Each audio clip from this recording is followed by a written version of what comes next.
Emergency power system scheduled maintenance. A routine maintenance and routine testing program is required to begin immediately after the emergency power system passes the acceptance test noted in Chapter 7.13. That means right after a new generator is placed on site and accepted by the owner, a program of scheduled maintenance and testing must be put in place. All information expressed by Standby Power Solutions, LLC, or its officers is strictly the opinion of Standby Power Solutions, LLC. You need to make a written schedule. It's best to design a maintenance schedule based on the manufacturer's recommendations. However, there is a suggested maintenance schedule found in the annex on Table A-8.3.1 A. The generator manufacturer may be able to provide you with a specific maintenance schedule. Ask them for it even if you have an older generator. If you can't get help or find the schedule in your operator's manual, you can use the schedule in NFPA 110 Annex. Generators use a wide variety of engine manufacturers. Engines have varied maintenance requirements. This is why your maintenance schedules need to be specific to your system. You will need help with this. Some engines, like the Detroit Diesel 60 series, require straight weight oils like 30W instead of multigrade oils like 15W40, which you can use in almost everything else. Others may require synthetic oil in order to accommodate excessive heat. As a result, one size does not fit all. There may be specific lubricants for governors, as well as points of lubrication not present on other generators.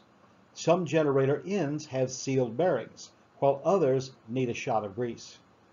Antifreeze formulas vary. You will want to use the correct coolant.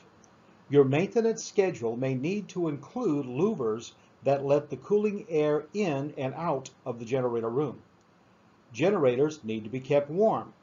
The generator's surrounding air, whether inside of a building or outside in its own enclosure, must be kept at or above 40 degrees Fahrenheit.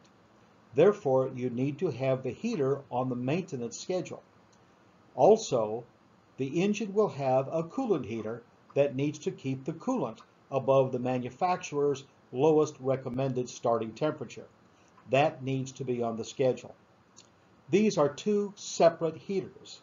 Both need to be checked and maintained. These reasons are just a few why every generator must have a maintenance schedule designed specifically for it. A scheduled service program needs to include the automatic transfer switch or switches. NFPA 110 does not specify frequency of transfer switch service except to say it should be performed in accordance with manufacturer's instructions. Most automatic transfer switch manufacturers recommend annual maintenance. Transfer switch maintenance should include checking of connections, inspection for overheating and contact erosion, removal of dust and dirt, replacement of damaged contacts. Some automatic transfer switches have batteries that need to be replaced periodically. Make sure to check for these. Now for the paperwork. A permanent record must be maintained. It needs to include the date of the maintenance report, identification of the technician who provides the service, an explanation of any problem and how it was repaired, include the parts used, a report of the test after the repair. NFPA 110 requires at least a 30-minute test run after every maintenance or repair incident.